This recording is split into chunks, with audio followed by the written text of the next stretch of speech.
have had their disconsolation pasted up on every wall in London by this time.' 'Short,' said Mr Codlin, who, with his head upon his hands and his elbows on his knees, had been shaking himself impatiently from side to side up to this point, and occasionally stamping on the ground, but who now looked up with eager eyes, 'it's possible that there may be uncommon good sense in what you've said. If there is, and there should be a reward, Short, remember that we're partners in everything.' His companion had only time to nod a brief assent to this position, for the child awoke at the instant. They had drawn close together during the previous whispering, and now hastily separated, and were rather awkwardly endeavouring to exchange some casual remarks in their usual tone, when strange footsteps were heard without, and fresh company entered. These were no other than 4 very dismal dogs, who came pattering in one after the other, headed by an old bandy dog of particularly mournful aspect, who, stopping when the last of his followers had got as far as the door, erected himself upon his hind legs and looked round at his companions, who immediately stood upon their hind legs in a grave and melancholy row. Nor was this the only remarkable circumstance about these dogs, for each of them wore a kind of little coat of some gaudy colour, trimmed with tarnished spangles, and one of them had a cap upon his head, tied very carefully under his chin, which had fallen down upon his nose, and completely obscured one eye. Add to this that the gaudy coats were all wet through and discoloured with rain, and that the wearers were splashed and dirty, and some idea may be formed of the unusual appearance of these new visitors to the Jolly Sandboys. Neither Short nor the landlord nor Thomas Codlin, however, was in the least surprised, merely remarking that these were Jerry's dogs, and that Jerry could not be far behind. So there the dogs stood, patiently winking and gaping and looking extremely hard at the boiling pot, until Jerry himself appeared, when they all dropped down at once and walked about the room in their natural manner. This posture, it must be confessed, did not much improve their appearance, as their own personal tails and their coat tails, both capital things in their way, did not agree together. Jerry, the manager of these dancing dogs, was a tall black-whiskered man in a velveteen coat, who seemed well known to the landlord and his guests, and accosted them with great cordiality. Disencumbering himself of a barrel organ which he placed upon a chair, and retaining in his hand a small whip wherewith to awe his company of comedians, he came up to the fire to dry himself, and entered into conversation. 'Your people don't usually travel in character, do they?' said Short, pointing to the dresses of the dogs. 'It must come expensive if they do.' 'No,' replied Jerry. 'No, it's not the custom with us. But we've been playing a little on the road to-day, and we came out with a new wardrobe at the races, so I didn't think it worth while to stop to undress. Down, Pedro.' This was addressed to the dog with the cap on, who, being a new member of the company and not quite certain of his duty, kept his unobscured eye anxiously on his master, and was perpetually starting upon his hind legs when there was no occasion, and falling down again. 'I've got an animal here,' said Jerry, putting his hand into the capacious pocket of his coat, and diving into one corner as if he were feeling for a small orange, or an apple, or some such article.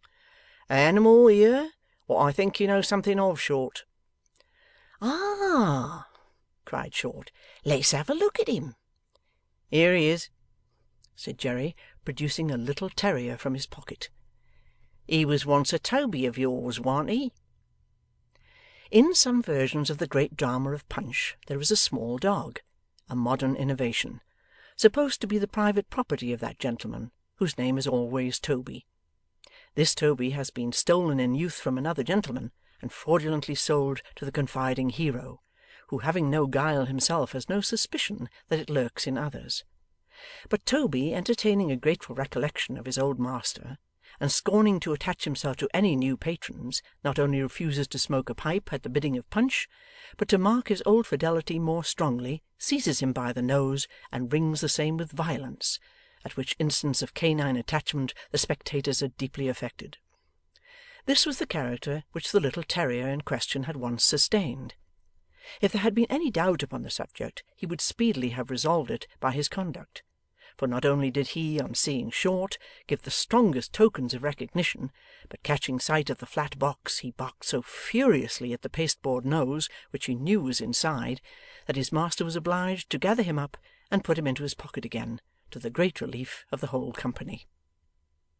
The landlord now busied himself in laying the cloth, in which process Mr Codlin obligingly assisted by setting forth his own knife and fork in the most convenient place, and establishing himself behind them.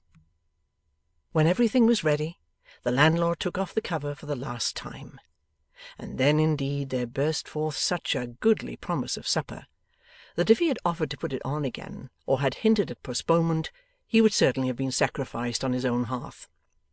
However, he did nothing of the kind, but instead thereof assisted a stout servant girl in turning the contents of the cauldron into a large tureen, a proceeding which the dogs, proof against various hot splashes which fell upon their noses, watched with terrible eagerness.